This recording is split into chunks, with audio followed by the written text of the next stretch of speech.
Cuando cumplí 15 años, mis padres me obsequiaron un viaje a Nueva York. Fue a principios del 79 y fui a Nueva York a visitar a mi tía. Mientras estaba allí, ella hizo los arreglos para que yo pudiera ir a una escuela de inglés. Era una escuela que realmente era para adultos, pero a mí me encantaba porque estaba allí todo el día y aprendí mucho. Y al mismo tiempo, en Nicaragua había mucha inestabilidad política, muchos problemas que habían sucedido a lo largo de muchos años, pero que estaban empeorando en esa época. Yo estaba muy preocupada por mi familia, por lo que estaba pasando, y yo quería regresar para poder estar con ellos. Cuando volví a Nicaragua, la inestabilidad política estaba empeorando. Un grupo de rebeldes tenían años ya de estar tratando de sacar al gobierno. El gobierno intentó sacar a esos rebeldes y después de unas semanas de estar en esta situación, decidieron bombardear esa parte de la ciudad. Las estaciones de radio, las emisoras de radio de Managua estaban cerradas. El gobierno las cerró, entonces realmente no sabíamos lo que estaba sucediendo. Pero por la noche tratamos de escuchar las emisoras de Costa Rica.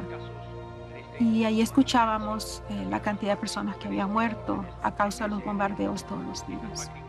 Entonces recuerdo que al siguiente día, otra vez, ver esos aviones y era bastante aterrador. Recuerdo que en la noche poníamos los colchones sobre el piso porque pensábamos que eso nos iba a proteger en caso de que hubiera balazos. Sabía que estaban muriendo niños, muriendo familias enteras con cada bomba. Y yo me preguntaba, ¿por qué? ¿Por qué Dios no hace nada para detener esto?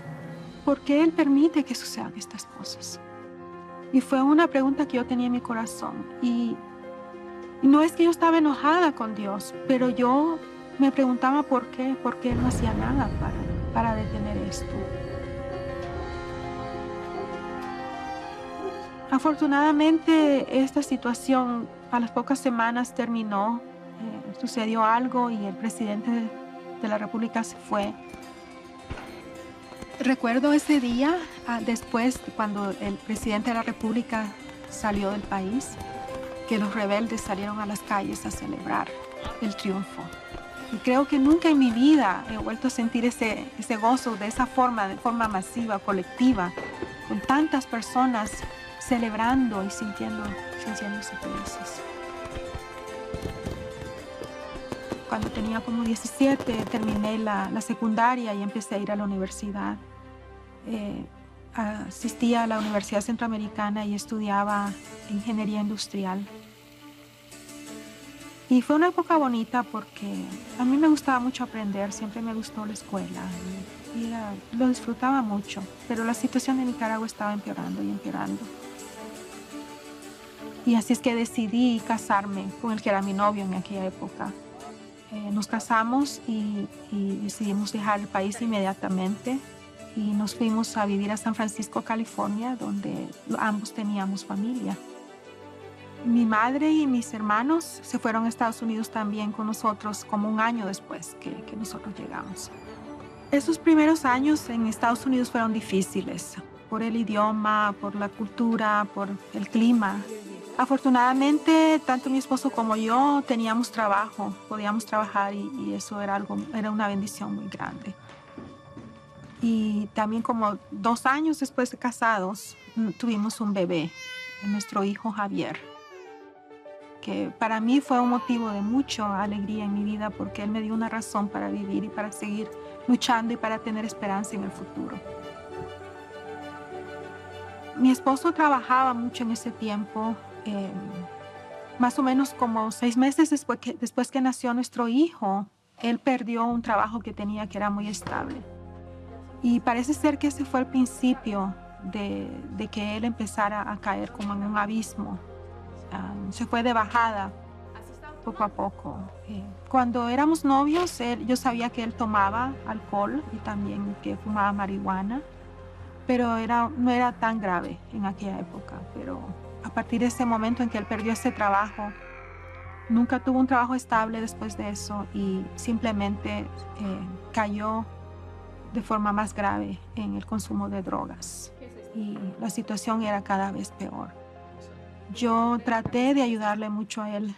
Yo trataba de hablar con él, de ayudarle, de pedirle que buscara un trabajo, que tratara de salir de esa trampa. Yo traté de trabajar como niñera para poder estar con mi hijito y podía llevar a mi niño conmigo. Pero también lo que hacía era que en las noches iba a la escuela porque yo quería tratar de prepararme para poder tener un mejor futuro en todo sentido.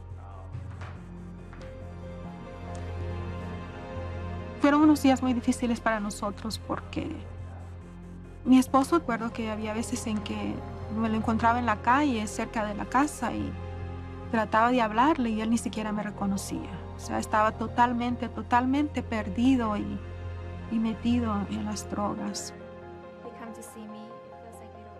Recuerdo que yo fui a terapia, yo fui a los Alcohólicos Anónimos, yo intenté muchas cosas para ayudarle.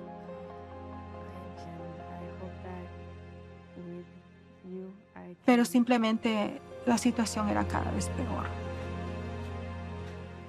Y recuerdo una tarde y me fui a la escuela, me fui a la parada del autobús y cuando estaba en la parada del autobús recordé que tenía que llevar un libro o algo y me fui a la casa para buscarlo.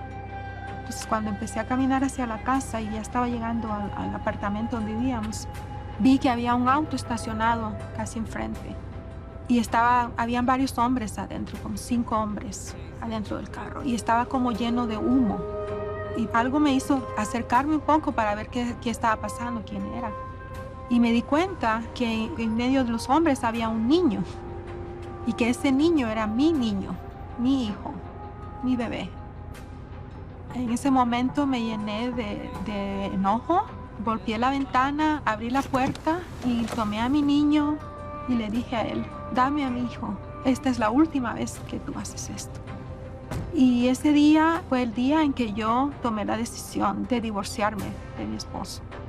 Porque ese día yo perdí totalmente la confianza en él y creo que también perdí cualquier amor que sentía por él, lo perdí ese día. Realmente no fue fácil terminar esa relación porque, o sea, ¿cómo termina uno una relación con una persona con la que ha estado tantos años? Y esos días después que él se fue, fueron muy difíciles porque a pesar de que era más fácil para mí, en cierta forma, que él ya no estuviera ahí, pero yo todavía tenía el temor de que volviera. Tenía la incertidumbre de que si yo iba a poder realmente criar a mi hijo en un entorno en el que se pudiera evitar que él cayera en una trampa similar a la de su padre. Y yo me sentía desesperada. Realmente era una época de mucha desesperación, de incertidumbre, de miedo, de temor. Fue muy difícil. La libertad que Dios nos da para poder tomar decisiones por nosotros mismos es el albedrío y que mucha gente usa esa libertad para escoger, para hacer cosas malas. Y Dios no puede venir y quitarles esa libertad que ellos tienen. A veces hay situaciones que no sabemos por qué suceden. Ahora yo sé que debemos ser pacientes cuando tenemos estas preguntas, que sé que llega el momento en que podemos ver con claridad las cosas y que podemos saber exactamente por qué sucedieron.